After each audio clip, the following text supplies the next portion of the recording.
Madam, there is a story. There is a story. Well, what story should we tell? Maybe something from the scriptures. Perhaps from the Chaitanya Charitamrita? I know what would be a perfect story. Let us begin then. Kali Kalera Dharma Krishna Nama Sankirtana. Krishna Shakti Vina Nahi Thara Pravatana. Taha Pravartaila Tumi Eita Pramana. Krishna Shakti Dhara Tumi Ite Nahi Aana. The fundamental religious system in the age of Kali is the chanting of the holy name of Krishna. Unless empowered by Krishna, one cannot propagate the Sankirtan movement of Krishna consciousness. Therefore, it is evident that you have been empowered by Lord Krishna. There is no question about it. Purport. The true Acharya, spiritual master of the entire world, must be considered an incarnation of Krishna's mercy. Indeed, he is personally embracing Krishna.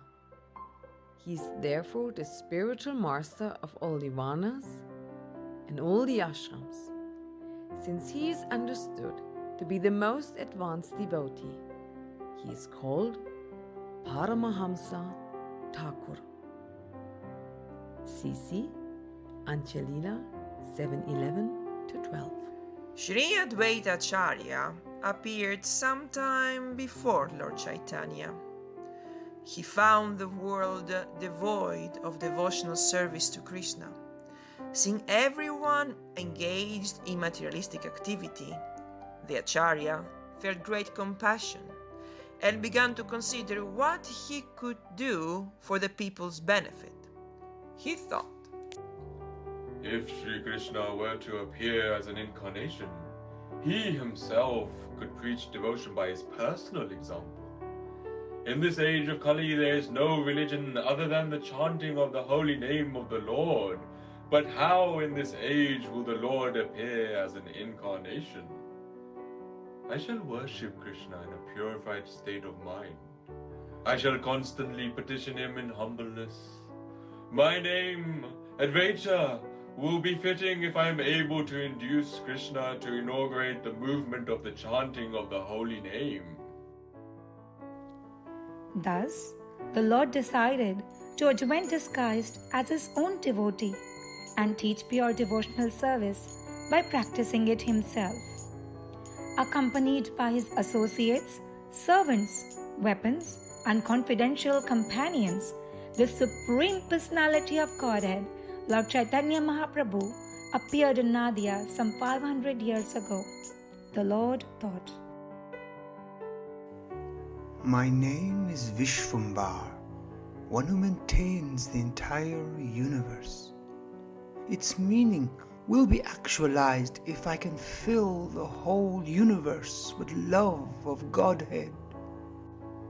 Thinking in this way, he accepted the duty of a planter and began to grow a garden in Navadvip. Thus, the Lord brought the desired tree of devotional service to this earth and became its gardener. He sowed the seed and sprinkled upon it the water of his will. As a big fig tree bears fruits all over its body, each part of the tree of devotional service bore fruit. All the wealth in the three worlds cannot equal the value of one such nectarian fruit of devotional service. The transcendental gardener, Sri Chaitanya Mahaprabhu, distributed handful after handful of fruit in all directions, and when the poor, hungry people ate the fruit, the gardener smiled with great pleasure. CC Adilila 9:7, 9:25, 9:28, 9:30. so eager was the Lord to distribute the fruits of love of God that he expressed transcendental anxiety, feeling that these foods would not be distributed widely enough. He said, I am the only gardener. How many places can I go? How many fruits can I pick and distribute? It would certainly be a very laborious task to pick the fruits and distribute them alone. And still I suspect that some would receive them and others would not. Therefore, I order every man within this universe to accept this Krishna consciousness movement and distribute it everywhere. If the fruits are distributed all over the world, my reputation as a pious man will be known everywhere, and thus all people will glorify my name with great pleasure. Hearing the Lord's words, his followers worked with unlimited enthusiasm. Under the Lord's direction, they broke open the storehouse of love of God and distributed the fruits without consideration of who was fit or unfit to receive them. They personally ate the fruit and induced whomever they met to do the same. But they met with opposition. Kali Yuga was progressing. Time passed, and the number of conditioned souls evading the Lord's net of mercy increased. As the 19th century headed to a close, the brilliant moonbeams of Lord Chaitanya's mercy seemed all but eclipsed by the sinister Kali. Numerous Sahajya, insincere pretenders groups proliferated, shadows of the glorious Sankirtan parties of the past. Only the appearance of Srila Bhaktivedanta Thakur saved the situation. He re-established Lord Chaitanya's movement, then placed it in the hands of his faithful son, Srila Bhaktisiddhanta Saraswati, who expanded it to every corner of India. Alas, no sooner had these two empowered persons left this earthly world than the mission again faltered. Their efforts to organize a dynamic movement were nearly undone. Instead of working in a united way, their followers split into factions and the movement lost its momentum. Kali's followers rejoiced. Having created 2 world wars, they seized control over the world and plundered her resources. Even India, the bastion of religion, discarded her spiritual destiny in favor of temporal objectives. As the materialists gained strength, the devotees seemed to lose theirs.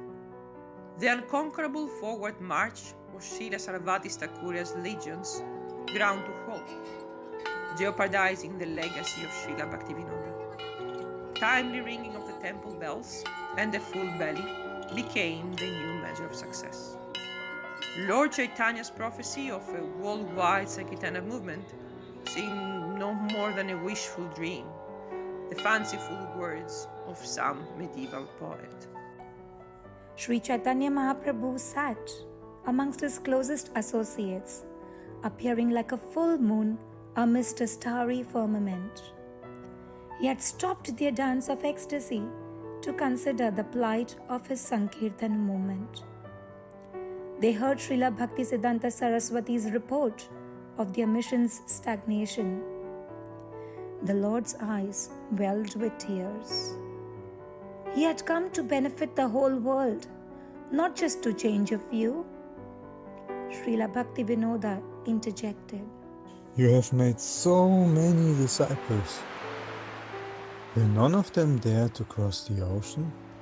A few have, but they returned unsuccessfully. The Yavanas are in control everywhere, even in India. Tears washed the Lord's golden cheeks. He turned to Namacharya Haridas Thakur. My dear Haridas, what about your promise? You said the holy name would deliver everyone. Now it seems not even a semblance of the holy name remains. Haridas stared downcast as all the Lord's associates felt the burden of his concern. Haridas Thakur finally took courage. My Lord, you know everything, so what can we say? Although you are the master of all, you willingly place yourself under your Yogamaya potency, who causes forgetfulness. With this apparent human frailty, you draw us ever closer. My dear Lord, everyone knows you recently emptied the universe by delivering the conditioned souls. Then again, you filled it up. If you like, you can easily deliver the conditioned souls time after time. But you prefer to have your devotee take the credit by performing this miraculous task. My Lord, may I therefore remind you that some time ago, knowing Kali's influence would spread, you dispatched your dearest devotee, the servant of Saraswati Gosvami, to earth. He is busy preparing himself at that very place where Srila Rupa Goswami once performed his bhajan. My Lord, surely you know this, and so does Rupa Goswami. Bhaktivedanta Thakur, who predicted his coming, and of course his son Bhaktisiddhanta Saraswati are also well aware. Perhaps due to humility, none will remind you. My Lord, may your anxiety be vanquished, for the deliverance of the world is near at hand. Sri Chaitanya Mahaprabhu turned to Rupa Goswami. What do you know of this? My Lord, that which Haridas Thakur has said is true. He is speaking of Sri Abhay Charanaravinda Bhaktivedanta Swami, the humble servant and true follower of Srimad Saraswati Goswami. Night and day, he tirelessly translates Srimad Bhagavatam into the language of the Yavanas. The Lord's imploring glance induced Srila Bhaktisiddhanta Saraswati to finally speak. He is following the instruction I gave him at our first meeting. I told him to preach your Lordship's message all over the world. I repeated this to him at Radhakund 10 years later and reconfirmed it by letter just before my departure. That order is now ripe for fulfillment. But my Lord knows all of this, for it is you who actually made all the arrangements. It was you who arranged his birth in a pure aristocratic Vaishnav family. By the time you sent him to me, his father Gauramahan had already impressed upon him all the essential elements of your mission. I only needed to stress the importance of publishing literature to command him to spread your movement worldwide. Then your Lordship did what you alone can do. Through fortune and happiness were his destiny. You made his business fail, and his family attachments evaporate. Sensing your Lordship's intention, I appeared repeatedly in his dreams and ordered him to take sannyas. Now humanity is his family, and its resources are his inherited wealth. He is fearlessly reposed at your lotus feet and awaits your final command. Waves of enthusiasm swept away the Lord's anxiety. He turned to Lord Nityananda and embraced him strongly. Sri Nityananda Ram at once jumped up and began to dance so forcefully that the ground beneath his lotus feet shook. Others rose to join, but Sri Chaitanya Mahaprabhu bade them be patient while he calmed his brother's ecstasy. When Lord Nityananda again became peaceful, Lord Chaitanya asked him to sit beside him. Then, looking at his circle of intimate associates, the Lord requested each to bestow the unconditional mercy upon the best servant of Saraswati Gosvami.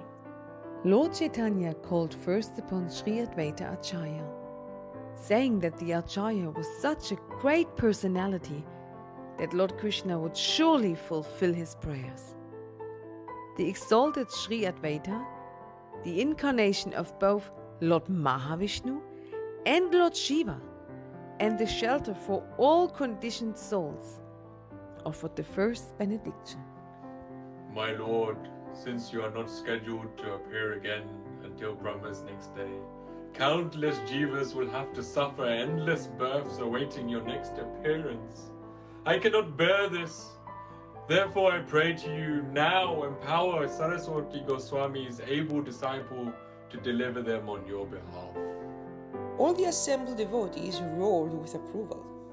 The Lord looked lovingly at Sri Gadadhara Pandita, his personified pleasure potency. Sri Gadadhara responded appropriately. Who can understand the Lord's and his devotees' reciprocal exchanges? When old age prevented my worship of beloved Gopinath, he sat down to receive my garlands and other services. Those who claim the deity is stone are themselves stone-hearted. May my Lord melt the hearts of those stone-like jivas by your loving dealings with Sri Abhay Charanaravinda. Then the Lord turned to Srivas Thakur, the incarnation of Sri Narad Muni. Srivas Thakur took his cue and pronounced, As you have enabled me to travel everywhere to preach your glories, please give him this same facility. Give him the key to every city of the world and to each and every heart that dwells therein. The circle of confidential associates beamed with joy. Bhattacharya, you are expert in the 6 philosophies. What boon will you grant? Sarvabhauma Bhattacharya confidently replied, drawing joyous approval from all, that he drives impersonalism and voidism from the face of this earth. Sri Ramananda Raya offered his blessings next. May you speak through his lips as you spoke through mine. May you allow him to reveal the most confidential truth concerning the spontaneous devotional service of the residents of Vrindavan. The Lord turned to Thakur Haridas. Namacharya, your blessing is most important of all.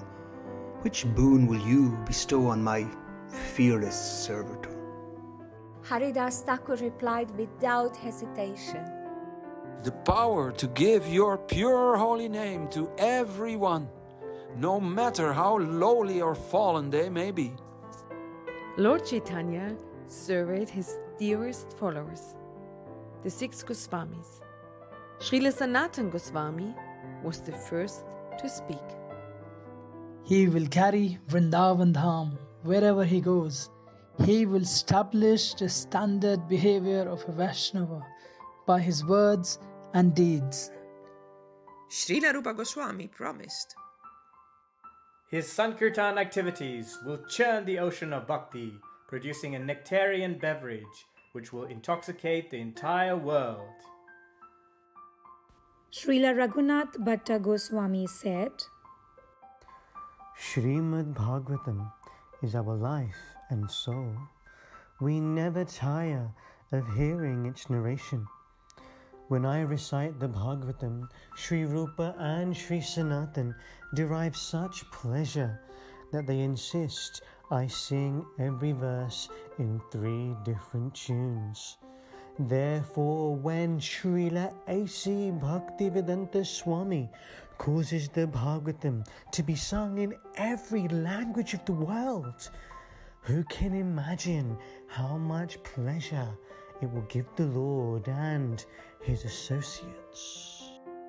Srila Raghunath Das Goswami said, My Lord, you saved me from the dark well of household life.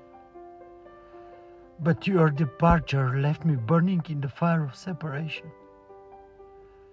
Since you also delivered Bhaktivedanta Swami in much the same way, may that same bittersweet mood of separation for your lotus feet always burn within his heart as well. Srila Jiva Gosvami said, His books will establish the philosophy of Achintya Bheda Bheda Tattva as the preeminent philosophical position. Srila Gopala Bhatta Goswami said, He will establish the worship of Sri Vigraha on every continent, in every nation, and in every town and village of the world. After hearing from the 6 Goswamis, the Lord turned to the best of poets. Sri Kaviraj Goswami said, May he arrange to have your Lordship's pastimes, Shri Chaitanya Charitamrita, glorified in every human language of the world. Lord Chaitanya looked at the golden form of Srila Narottam Das Thakur, the embodiment of his prema. Narottam, what blessing will you bestow? Thakur Narottam vowed, Love for your lotus feet and for the lotus feet of the divine couple will color his thoughts, words and deeds. He will spread the Sankirtan movement with the same energy with which you empowered Srinivasacharya, Shyamananda Prabhu and myself. Srila Vishwanatha Chakravarti Thakura was seated by his side. Abhay Charanaravinda has been studying my 10th Canto Bhagavatam commentary for decades, and the wonderful pastimes of Shri Shri Radha and Krishna are constantly appearing in his heart. May his presentation of these pastimes for the general populace be so suitable that it removes the disease of lust which now affects their hearts. Srila Baldev Vidyabhushan said, As Lord Govinda Deva dictated my Vedanta Sutra commentary, may the Lord similarly sit by his side and dictate his Bhaktivedanta purports. Then Jagannath Das Babaji Maharaj ensured that Saraswati Goswami's disciple would always maintain the infinite humility required to serve the Vaishnavas. Srila Bhaktivinoda Thakur, who had previously rescued the mission single-handedly, prayed, May my great-grand disciple be granted the strength and skill to organize the Sankirtan movement on a worldwide scale. Srila Gokishore Das Babaji Maharaj blessed his foremost grand disciple with his own spirit of renunciation, born out of his unlimited love for Sri Sri Radha and Krishna. He blessed him to remain detached even amidst unlimited opulence. At last, after everyone had spoken, Lord Chaitanya turned to Sri Nityananda Prabhu. You are my elder brother, and I fully depend upon you. You are the spiritual master of all the worlds and the upholder of all the universes. The blessings which these confidential associates have bestowed are beyond any mortal person's ability to hold. Never before has such an assembly of personalities bestowed such unlimited blessings upon a single person. Now, I am asking you to give the servant of Sarasvati Goswami the required strength to sustain these blessings. For without your empowerment, it will be impossible.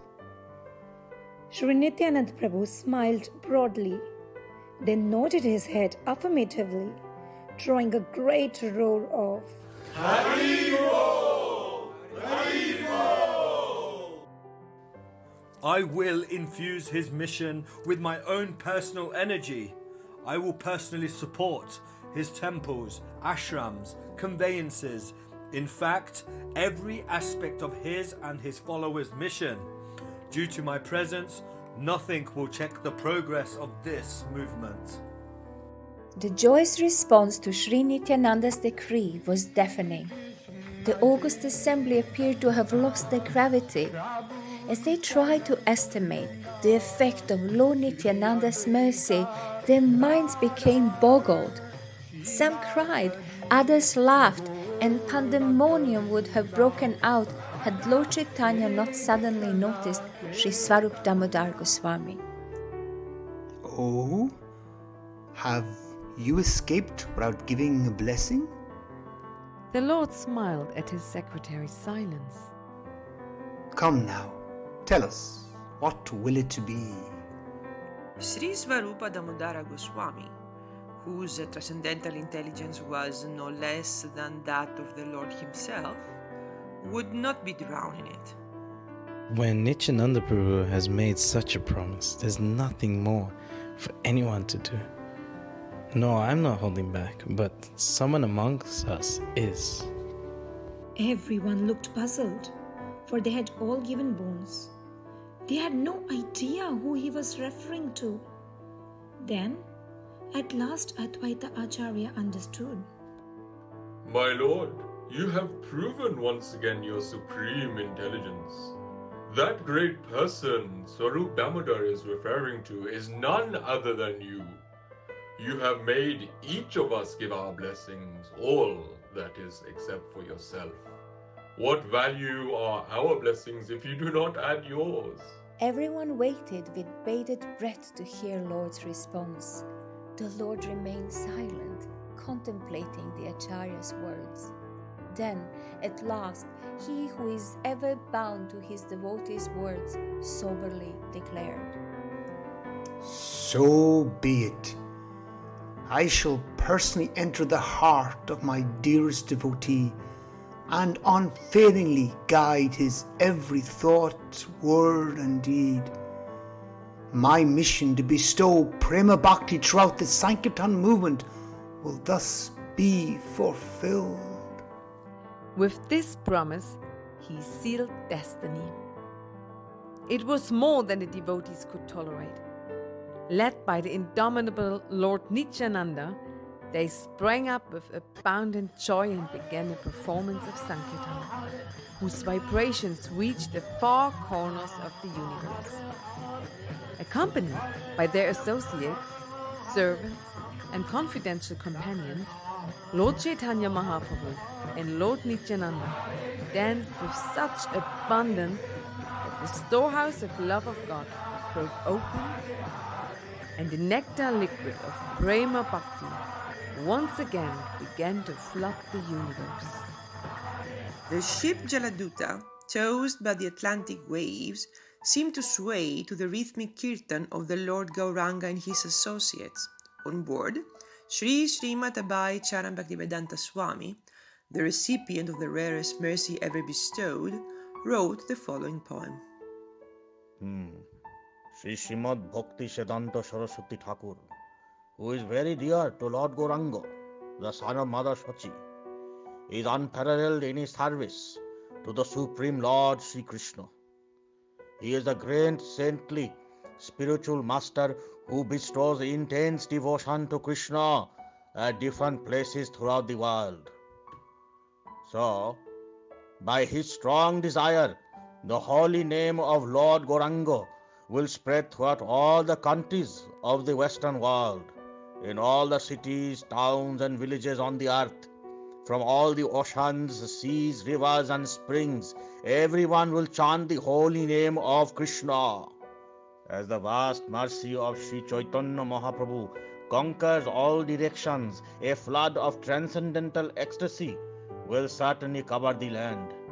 When all the sinful, miserable living entities become happy, the Vaishnava desire is then fulfilled. Although my Guru Maharaj ordered me to accomplish this mission, I am not worthy or fit to do it. I am very fallen and insignificant. Therefore, O Lord, now I am begging for your mercy so that I may become worthy, for you are the wisest and most experienced of all. The kirtan of Sri Chaitanya Mahaprabhu and his associates continued on and on without end. The Jaladuta plied forward until it reached Boston Harbor. As Sri Srimad A.C. Bhaktivedanta Swami's lotus feet touched western soil for the first time, he prayed, Oh Lord, I am just like a puppet in your hands. So if you have brought me here to dance, then make me dance. Make me dance, O Lord. Make me dance as you like. Lotus feet giving me such shelter. Lotus hands brush my tears away. Lotus eyes soothing my broken heart. You rescue me from my endless pain. Jaya Jaya Prabhupada, Vande Guru Shri Charanavindam, Jaya Srila Prabhupada, Gangara Parashahoile, Pashtate Pavandar Shane, Pavitra Koro Etumaragum, Srila Prabhupada Patita Pavan.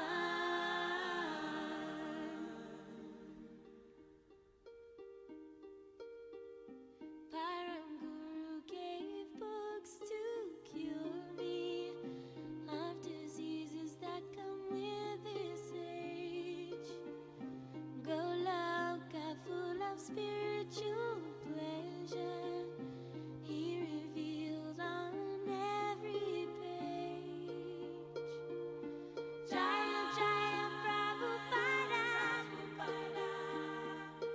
Vande Guru Shri Charanavindam, Jaya Srila Prabhupada, Jaharadika Tekele Baba, Tura Joya Mona Joya Prabhu Keva